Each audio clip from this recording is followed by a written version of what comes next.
बोलिए प्रेम से श्री सद्गुरु महाराज की, श्री सद्गुरु महाराज की।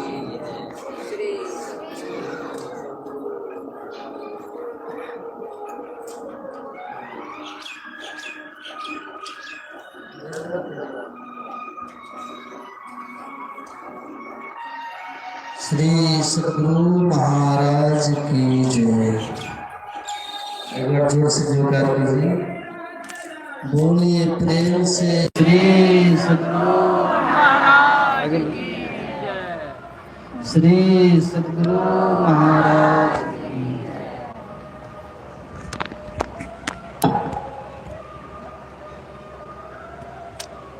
आधा किलो नहीं जीता, आधा किलो।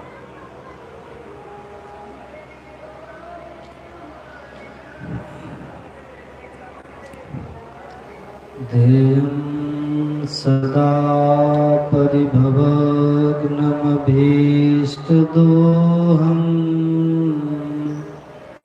तीर्थास्पदं शिवविरञ्चिनुतं शरण्यम् भृत्यार्तेऽहं प्रणतपालभवाब्धिपूतम् वन्दे महापुरुष ते चरणारविन्दम्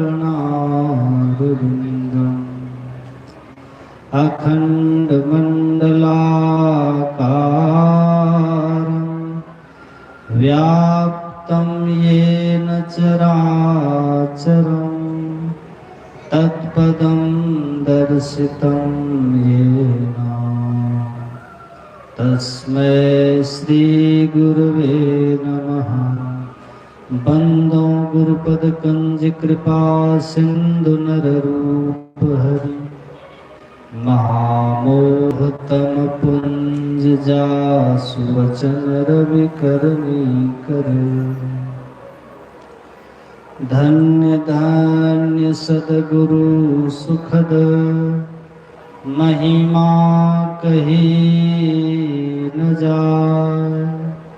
जो कुछ कहूँ तुम्हारी कृपा मोते कछु न बसा।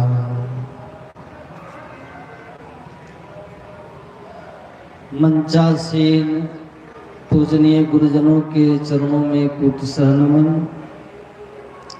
उपस्थित सत्संग प्रेमी सज्जन वृंद, माताओं तथा बहनों,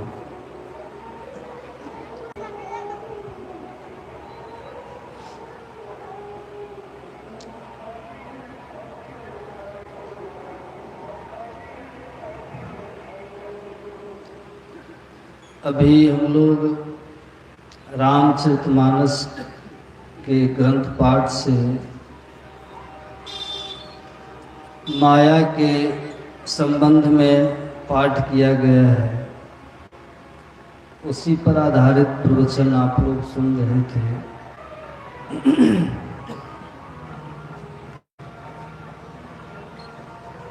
ब्रह्म और माया किसे कहते हैं?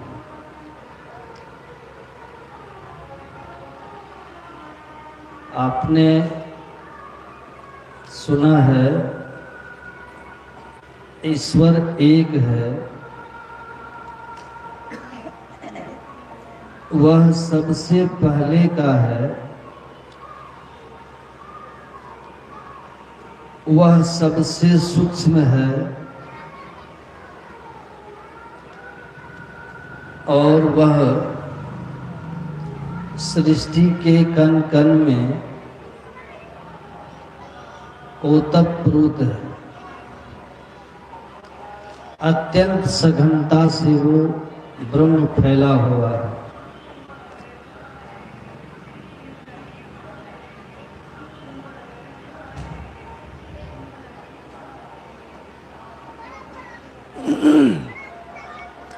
ईश्वर ने ही अपनी मौज से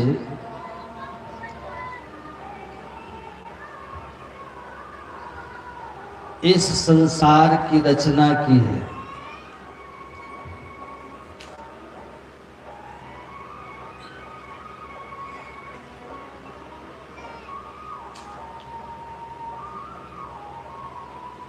और जो कुछ भी हम संसार में देखते हैं, जो कुछ भी हम सुनते हैं, जो कुछ भी इंद्रियों के द्वारा ग्रहण करते हैं, वह सब ईश्वरकृत माया है।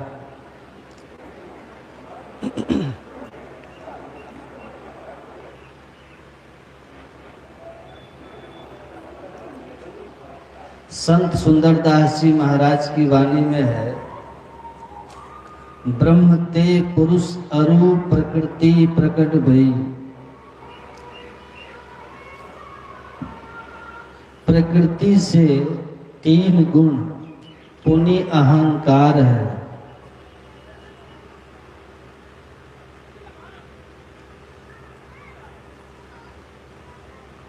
परम प्रभु परमात्मा से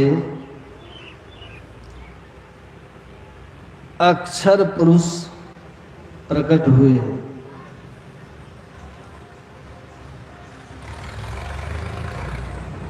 फिर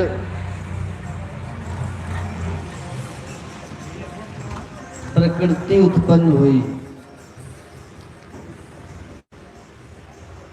प्रकृति उस मसाले को कहते हैं जिससे कुछ बनता है। समग्र विश्व को बनाने वाले जो मसाला है, पूरे सृष्टि को उद्भूत कर देने वाला जो मसाला है, उसी को प्रकृति कहते हैं।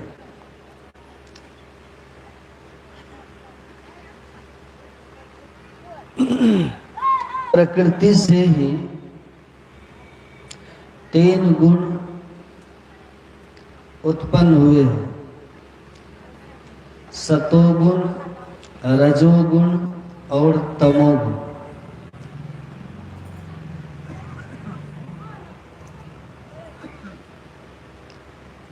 तमोगुणी अहंकार से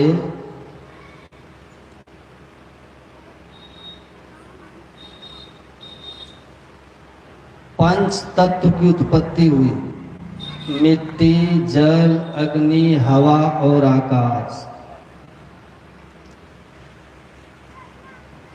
और इन 5 तत्वों से ही 5 तन्मात्राओं की उत्पत्ति हुई। विषय को तन्मात्रा कहते हैं, रूप, रस, गंध, स्पर्श और शब्द।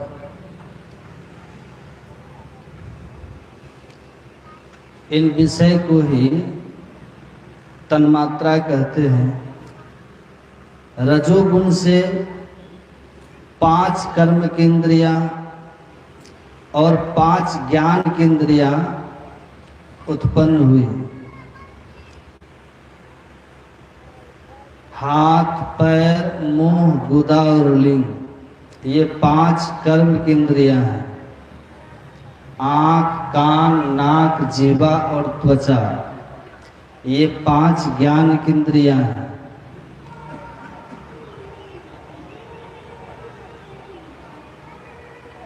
सतोगुणी अहंकार से 4 सूक्ष्म इंद्रियां और 14 इंद्रियों के अधिष्ठात्री देवता उत्पन्न हुए।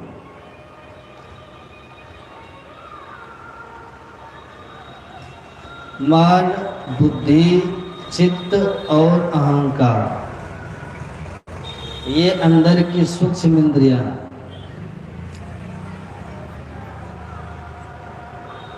इस प्रकार से 14 इंद्रियां हुई है।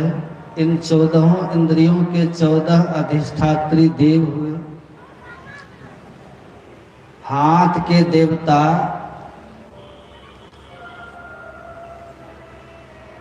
इंद्र है, पैर के देवता विष्णु है, मुंह के देवता अग्निदेव है, गुदा के देवता यम है, लिंग के देवता ब्रह्मा जी हैं,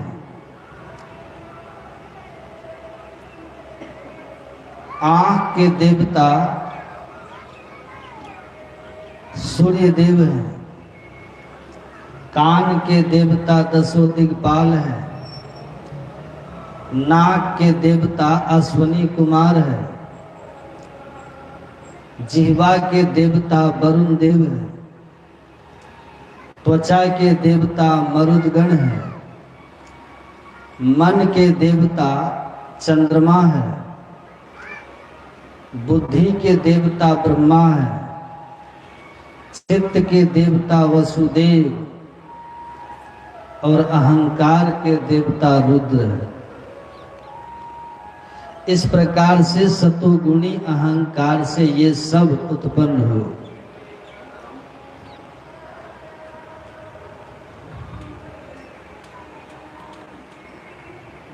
परमात्मा से ये सब के सब उत्पन्न हुए।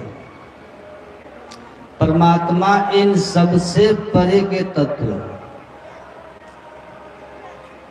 तो इन सारी बातों को सुन करके हमें ये ज्ञान होता है कि शरीर परमात्मा ने बनाया है और इंद्रियों को परमात्मा ने बनाया है, 3 गुणों को परमात्मा ने बनाया है, सारी इंद्रियों को परमात्मा ने ही बनाया है, इंद्रियों के विषयों को परमात्मा ने ही बनाया है। जो कुछ भी सृष्टि के अंतर्गत हम लोग देख रहे हैं सब परमात्मा का बनाया हुआ है। इन बातों से यही सिद्ध हो जाता है कि शरीर बाद में बना है, इंद्रियां बाद में बनी है, विकार बाद में उत्पन्न हुए हैं, विषय बाद में बने हुए हैं, तीनों गुण बाद में बने हुए हैं। सबको परमात्मा ने बनाया और परमात्मा सबसे पहले के परमात्मा ने इन सब को बनाया और इन सब को बनाने वाले जो परमात्मा है वे कैसे हैं? तो विनय पत्रिका में संत तुलसीदास जी महाराज ने लिखा है कि सब कही न जाए का कहिए। सारी सृष्टि को उत्पन्न करने वाले परमात्मा को कैसव कहा गया। शरीर रूपी भवन को, संसार रूपी घर को प्रसव करने वाले, उत्पन्न करने वाले परमात्मा को केशव कहा गया। तुलसीदास जी महाराज कहते हैं, हे परमात्मा, आपके विषय में कुछ भी कहा नहीं जाता, कहीं न जाए, फिर मैं क्या कहूं आपके विषय? कहने में कुछ आता ही नहीं। देखत तू रचना विचित्र अति, समुझ मन ही मन रही।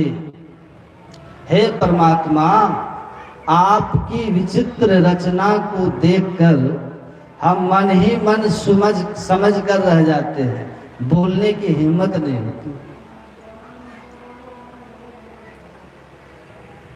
परमात्मा द्वारा रचित यह विश्व कितना विचित्र है, ये कहा नहीं जाता। मैं और मोर, तुम और तू, ये पारिवारिक जीवन में भी बहुत खतरनाक होता है, और आध्यात्मिक जीवन में तो जीव को नाना दुख देता ही है। इसलिए कहा कि मैं और मेरा का भाव, तुम और तेरा का भाव जो है, ये भेद भाव वाली दृष्टि सारे दुख का कारण है, और ये माया के कारण होता है। एक होते हुए भी अनेक में दिख जाना,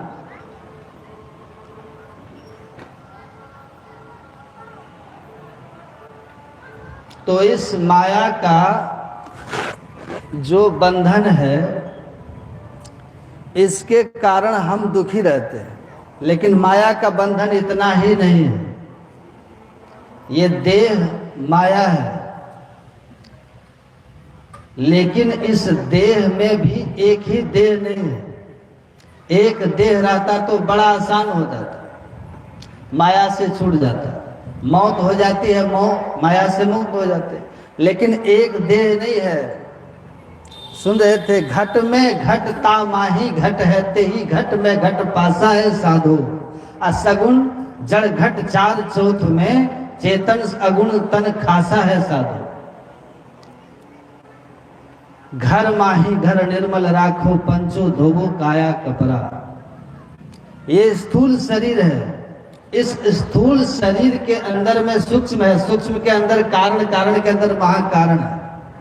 ये चार जड़ के शरीर हैं, एक चेतन शरीर है, और इन 5 शरीरों के पार में शुद्ध आत्म स्वरूप।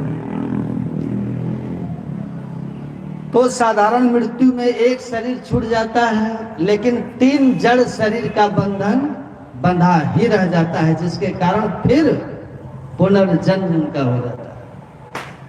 एक शरीर से दूसरे शरीर में, एक जेल से दूसरे जेल आना जाना लगा, और हम दुखी होते रहते हैं। तो अब तो संत लोग समझा के कहते हैं कि महापुरुष समझाते हैं कि 3 सत्ता है। इसको ठीक से थोड़ा सा समझ लीजिए। 3 सत्ता, एक को कहते हैं प्रतिभाषिक सत्ता, एक को कहते हैं व्यवहारिक सत्ता, एक को कहते हैं पारमार्थिक सत्ता। राम ब्रह्म परमार्थ रूपा, अविगत अलख अनादि अनूपा, सकल विकार रहित गत भेदा, कहीं नित नेति पुकार ही भेदा। इसको आप समझ लीजिए। कहते हैं, देखिए, राम का जो परमार्थिक सत्ता है वो कैसा है? राम ब्रह्म परमात्मा ईश्वर, परमार्थ स्वरूप, अभिगत सर्वव्यापी अनादि,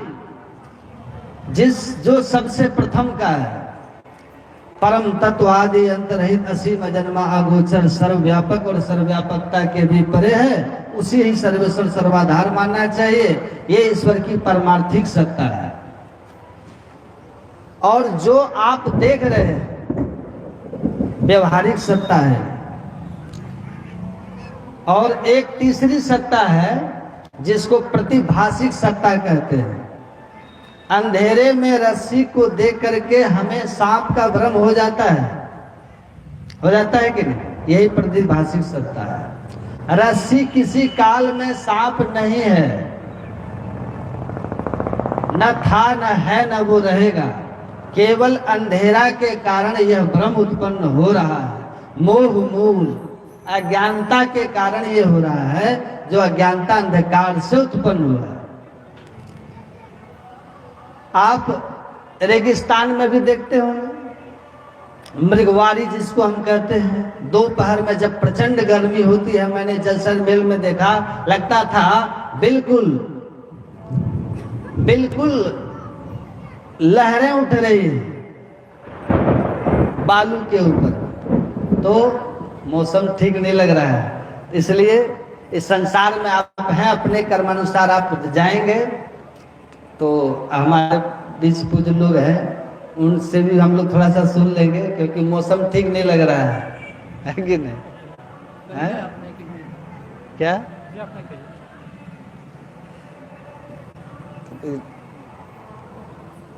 टाइम भी हो गया ना, तो दिक्कत नहीं ना हम लोग को, सुनेंगे।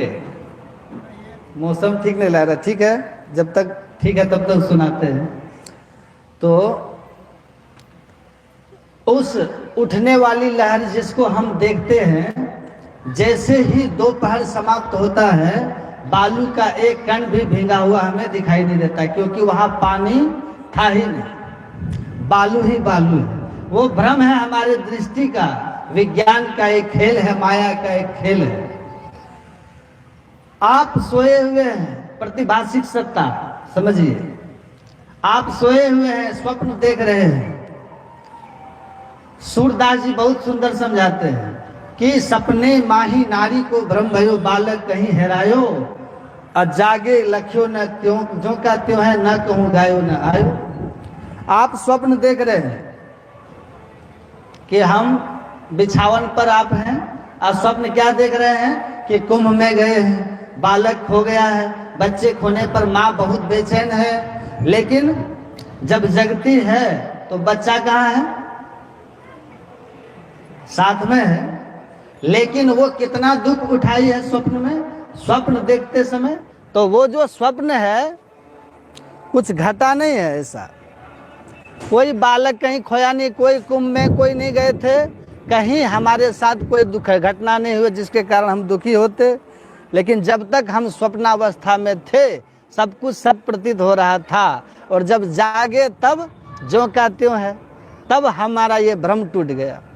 तो ये जो प्रतिभाषिक सत्ता है, ये प्रतिभाषिक सत्ता कैसे समाप्त होती है?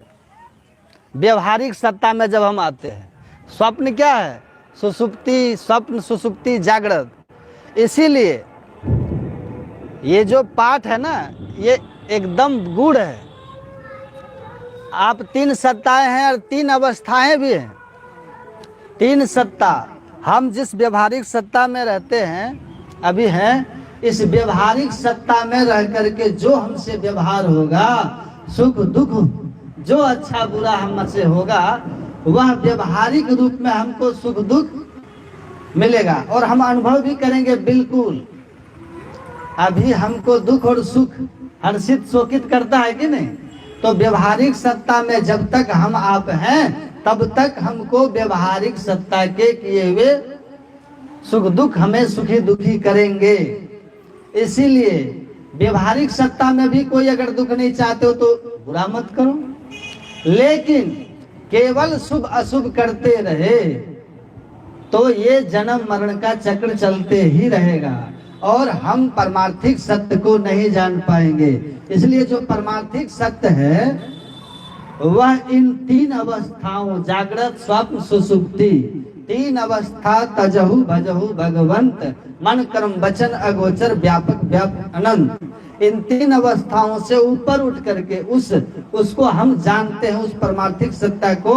इसलिए कहा प्रपंच पस्मो अद्वैतम शिवम शांतम चतुर्थम स आत्मा स विज्ञेय। आप न तो जागृत सत्य है, न स्वप्न सत्य है और न ही सुसुप्ति सत्य है। ये तीनों परमार्थिक है। ये जो हम जगे हुए हैं ना, कहा ये भी सोया हुआ है। मोह निशा सब सोवन यारा देखिए सपन अनेक प्रकारा। लक्ष्मण जी कहते हैं ये भी मोह की रात्रि में, अज्ञानता की रात्रि में हम सोए हुए। जागिए जीव, जागू जागू जागू जीव जो है जग जामिनी, आ देह गेह नेह जानो जैसे घन दामिनी। तो असली बात ये है कि इसमें हम अभी जहां हैं, इस सत्ता में हमको बिल्कुल अंधकार में रस्सी में सांप का भ्रम होना और दुखी होना ये होगा। जब हम प्रकाश कर देंगे वहां तो रस्सी अपने निज स्वरूप में दर्शन देगी और हमारा दुख भय सब समाप्त हो जाएगा। यथा सुसुप्तम पुरुषम विश्वम पश्यति चात्मनि आत्मानद्धि पुण्य सहतम मन्यते स्वबुद्धता। रुक्मणी को भगवान श्री कृष्ण का उपदेश है कि जिस तरह सोया हुआ पलंग पर व्यक्ति संपूर्ण प्रपंच को अपने अंदर ही देखता है, माता पिता भाई मित्र बंधु लड़ाई झगड़ा मेल प्रेम सब सुख दुख उसको स्वप्न में अपने ही अंदर में दृष्टिगोचर हो जाता है और वो पड़ा हुआ स्वप्न पर अकेला ही होता है। पर जैसे ही वो स्वप्न से उठता है वो अपने आप को सारे प्रपंच समाप्त हो जाते हैं, वह केवल और केवल अपने ही शुद्ध बुद्ध आत्म स्वरूप को पाता है। वैसे ही आप जहाँ पर हैं, ये व्यवहारिक सत्ता में अभी बैठे हुए हैं, ये भी एक स्वप्न ही है और इस स्वप्न में यहाँ पर किए हुए कर्म आपको सुख दुख देंगे और आप सुखी दुखी होंगे। तो यहाँ भी अगर हम दुख नहीं चाहते, इसीलिए यहाँ भी आप शुभ कर्मों को कीजिए, लेकिन ये शुभ कर्म आपको आपके स्वरूप के दर्शन नहीं करा सकते और जब तक स्वरूप का ज्ञान नहीं होगा, कर्म की हो ही स्वरूप ही चिन्ह है। कर्मों के लेप से आप मुक्त नहीं हो सकते, कर्मों के बंधन से मुक्त नहीं हो सकते। इसलिए आप अपने स्वरूप को पहचानिए, जो शुद्ध स्वरूप है, कल्याण स्वरूप है, अद्वैत स्वरूप है, सर्व खलमिदम ब्रह्म स्वरूप है, उसको जानिए। वो चतुर्थम चौथी अवस्था में जाकर के, वो भी चौथी अवस्था में गुरु महाराज कहते हैं कि चौथी अवस्था के प्रारंभ में नहीं, चौथी अवस्था जिसको तुरी अवस्था कहते हैं, उसके अंतिम भाग में, अंतिम भाग जो महाकारण के पार करने पर होता है, एक बिंदुता से लेकर के परमात्मा के मिलन तक की दूरी, ये चौथी अवस्था है। वो अंतिम भाग में आपको अपने स्वरूप का ज्ञान होगा। तो चौथी अवस्था जो है, उस व्यवहारिक सत्ता से परमार्थिक सत्ता की ओर बढ़ने के लिए आप अपने आप को स्वप्न से जैसे जगा लेते हैं, जागते हैं तो स्वप्न समाप्त हो जाता है और पाते हैं हम कि ये सब प्रपंच जो कुछ कुंभ का मैंने करोड़ों लोगों के बीच नदी नाला तालाब बनाया था, वो सब मेरे अपने